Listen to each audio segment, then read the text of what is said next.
Hey y'all, and welcome to another Titan build video. Suntracer did incredibly well, so we're back at it again with the Dune Marcher build of mine that I like to call Arc Walker. So what exactly is the Arc Walker build? Well, the first main component to it is that we are going to be using Bottom Tree Striker because we get reverso melee kills, health regen, frontal assault, striking with melee. Knockout, critically wounding an enemy, or breaking their shield makes it so our melee does more melee. And then Trample, destroying enemies with Fist of Havoc, Extermination. Now, mostly we're here for Reversal and Knockout. And now you can really use any grenade for this. I like Pulse, because it helps with another part of build, but without further ado, let's just get into our armor mods. So, what is our first armor mod? Well, like most of my builds, because I'm kind of new, and for the longest time I didn't bother to get seasonal mods, I'm stuck with whatever's recent, so we're gonna go with Font of Wisdom for that matching subclass Well type, and just some Ashes to Assets to give us some more super energy. For my next trick, I use Elemental Ordnance, obviously, which is why I'm using Pulse Grenade, so I can get more arc wells, or whatever you would call them, into the build itself. We're using Impact Induction, so that causing damage with our melee attack will reduce our grenade cooldown to get more arc wells out there. And we will be using Fastball to increase our grenade throw distance.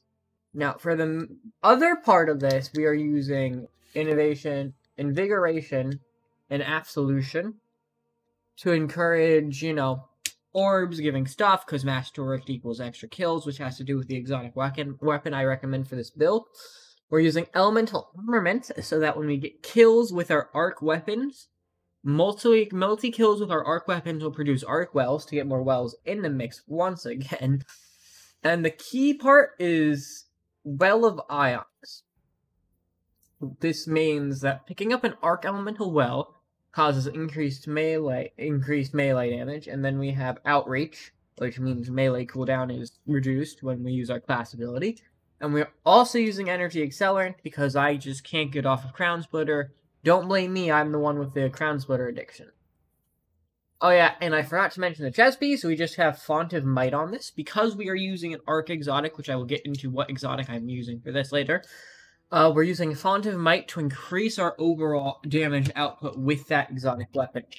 Now, you may be wondering why I put so much into orbs when it came to secondary mod, and that is because for this, we are going to be using a Masterworked Trinity GHOUL.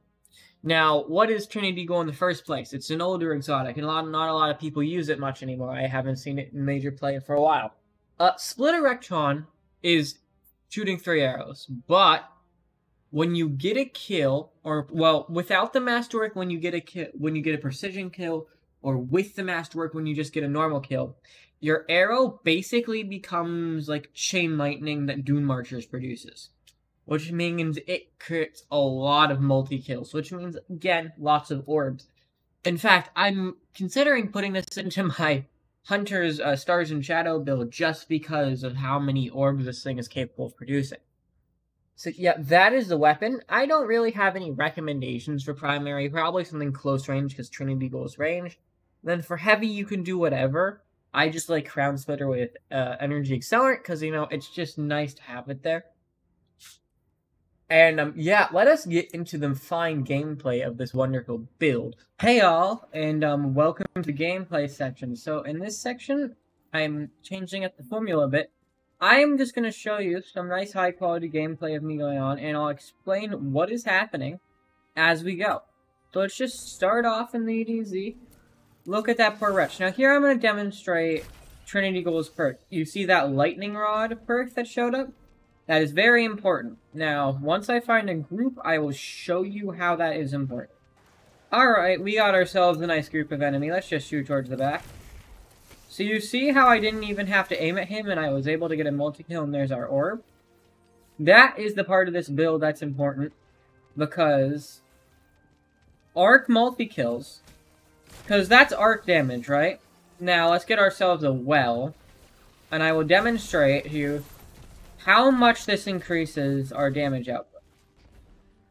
Here's some poor saps now. Again, with that multi-kill, you know, you're getting your orb. It's very helpful. We got that arc weapon boost again. Unfortunately, our arc weapon boost lasts incredibly short amount of times. But for, you know, quick octane action parts, when you're in heavy combat, this build will work very well.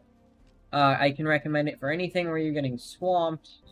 Oh, good. Enemies are back.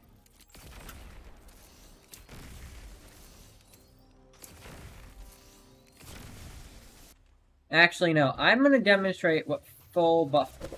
So like that chained forward. Now we've got knockout and frontal assault. Sorry, poor level 5. I thought you were a fault. Still not getting any. But never fear. This is the lost sector.